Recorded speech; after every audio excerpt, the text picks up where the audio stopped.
Welcome to சாலாஸ் kitchen. இன்னைக்கு நம்ம பார்க்க போறது பீட்ரூட் சூப். அதுக்கு தேவையான பொருட்கள் பாருங்க. பீட்ரூட், கொஞ்சம் துவரம் பருப்பு வேக வச்சது, அப்புறம் பெரிய வெங்காயம். பெரிய வெங்காயம் வந்து பிரியாணிக்கு நறுக்கிற மாதிரி நீள நீளமா நறுக்கிக்கோங்க. சும்மா கொஞ்சம் போட்டா போதும்.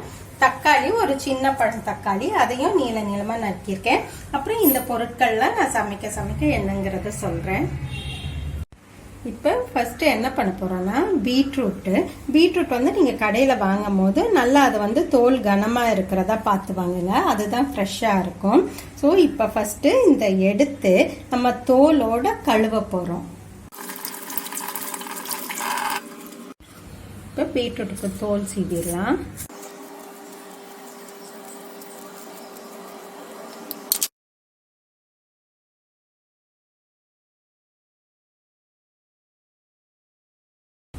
நறுக்குன பீட்ரூட்டை வந்து நீங்க தண்ணியிலலாம் போடாதீங்க. போட்டீங்கன்னா கலர்லாம் அந்த தண்ணிக்குள்ளேயே போயிடும். அதனால இப்ப நம்ம இதை நேரடியாக டைரக்டா நம்ம வந்து இந்த குக்கர்ல போட போறோம்.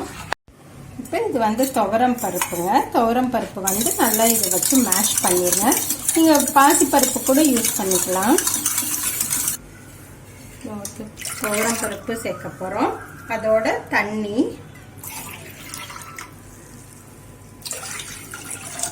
அதாவது கொஞ்சம் நம்ம இது வந்து தண்ணியா இருக்குங்கிறதுனால நம்ம வந்து தண்ணி கொஞ்சம் நிறைய ஆட் பண்ணிக்கலாம்.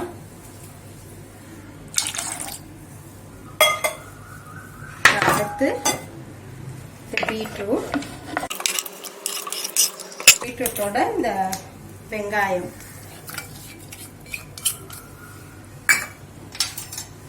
அப்புறம் தக்காளி. இப்போ என்ன பண்ண போறேன்னா, கொஞ்சம் சில்லி பவுடர் வந்து நான் யூஸ்வலாக இதுக்கு பச்சை மிளகாய் சேர்க்கறது இல்லை. நிறைய பேர் பச்சை மிளகாய் சேர்ப்பாங்க. நான் ஒரு பிஞ்ச் கொஞ்சோண்டு இங்கே பாருங்க, இந்த அளவு போதும் சில்லி பவுடர் சேர்த்து, இந்த அளவு உப்பு.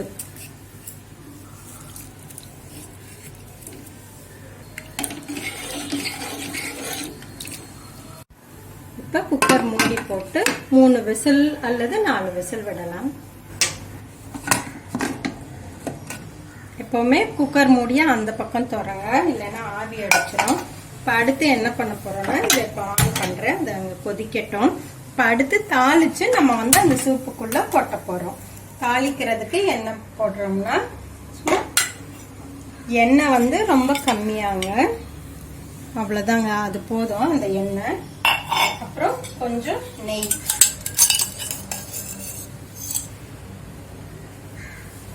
இப்போ ஃபர்ஸ்ட் இது வந்து ஏலக்காய் தோல் மட்டும் போட்டா போதும். அப்புறம் சின்னதா பட்டை, இது வந்து கண்டிப்பா இந்த பூ சேர்த்துக்கணுங்க. இது வந்து கல் பாசி, அதுதான் சூப்புக்கு நல்ல மணம் கொடுக்கும்.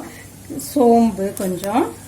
இப்ப அது ஒரு ஃபியூ செகண்ட்ஸுக்கு அப்புறம் கடைசியா நீங்க வந்து இந்த கிராம்பை போடுங்க. ஆனா அடுப்பை நிறுத்திட்டு போடுங்க, ஏன்னா கிராம்பு வந்து வெடிக்கும். அதுக்கு பிறகு அதுல மிளகு தூள் தாங்க சேர்த்திருக்கேன், மிளகு போடல, அதுக்கு பதிலா தூள்.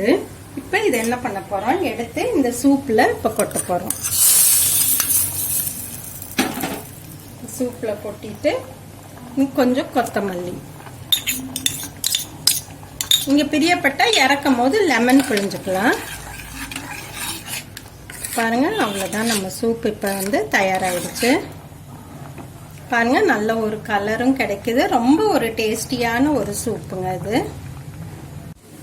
இப்போ இந்த பீட்ரூட் சூப்ல வந்து நிறைய வெரைட்டி இருக்குங்க. ஒன்று வந்து இது பீட்ரூட் போட்டு சூப் பண்ணியிருக்கோம். இல்லைன்னா பீட்ரூட் இல்லாம நிறைய தக்காளி கொஞ்சம் வெங்காயம் சேர்த்து பண்ணீங்கன்னா தக்காளி சூப்பு. இதே மெத்தட்ல நீங்க வந்து முள்ளங்கி யூஸ் பண்ணலாம், கேபேஜ் யூஸ் பண்ணலாம், சௌச்சோ பண்ணலாம், கேரட் அண்ட் ஸ்வீட் கார்ன் பண்ணலாம், வெண்டைக்காய், சுண்டைக்காய், இது கூட ரொம்ப டேஸ்டா இருக்கும். அப்புறம் இன்னொன்று வந்து காலிஃபிளவர், இன்னமும் சூப்பரா இருக்கும்.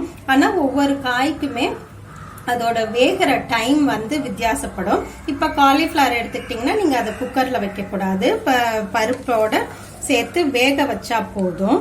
அப்புறம் அடுத்து வந்து இப்ப வெண்டைக்காய் சேர்த்தீங்கன்னா வெண்டைக்காயை வந்து நல்லா வதக்கிட்டு அப்புறம் இதுல சேருங்க.